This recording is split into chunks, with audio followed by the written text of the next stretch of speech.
आज 9/11 है और 9/11 का जिक्र होते ही लोगों को 11 सितंबर 2001 को अमेरिका के न्यूयॉर्क में हुए आतंकवादी हमले की याद आती है।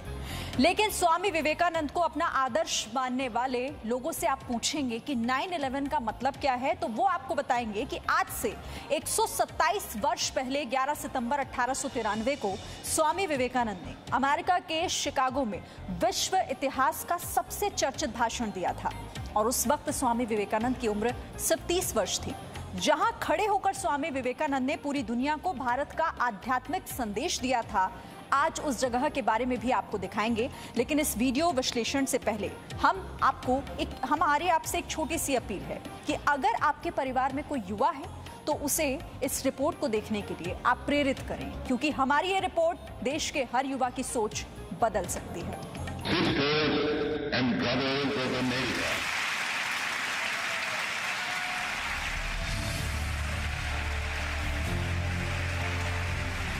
शिकागो में ठीक 127 साल पहले इसी हॉल में खड़े होकर स्वामी विवेकानंद ने हजारों की भीड़ के बीच दुनिया को भाईचारे का पैगाम दिया था।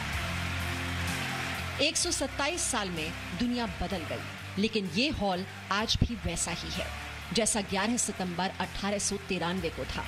और उस भाषण में कही गई एक एक बात भी आज उतनी ही जरूरी है जितनी 127 वर्ष पहले थी। 21वीं सदी में आतंक और दहशत के माहौल के बीच शायद स्वामी विवेकानंद के संदेश का महत्व कोई समझता नहीं है, लेकिन एक बात है जो अमेरिका के हर नागरिक को याद है, और वो ये कि भारत के एक सन्यासी ने 127 वर्ष पहले उनकी सोच बदल दी थी।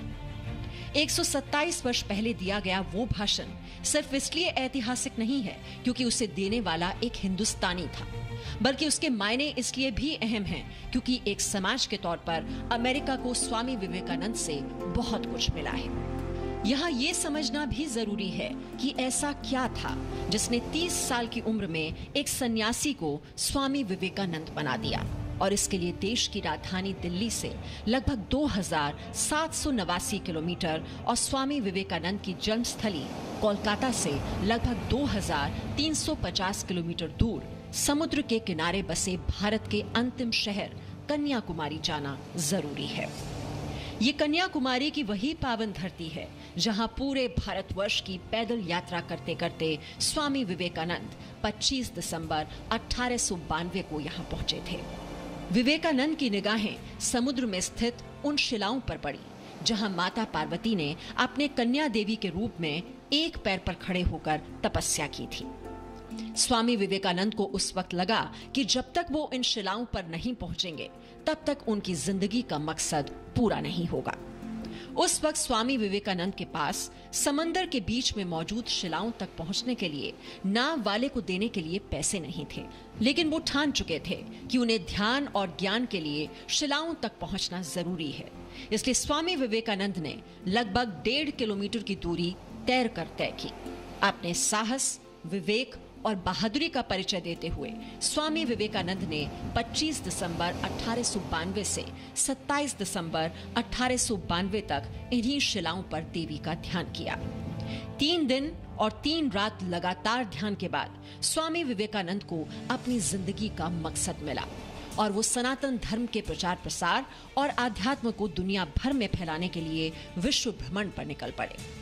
कन्याकुमारी में मौजूद उस शिला पर ध्यान का असर ही था कि स्वामी विवेकानंद ने सहनशील भारत की तस्वीर शिकागो में हुए विश्व धर्म सम्मेलन में दुनिया को दिखाई और भारत के सनातन धर्म का झंडा बुलंद किया।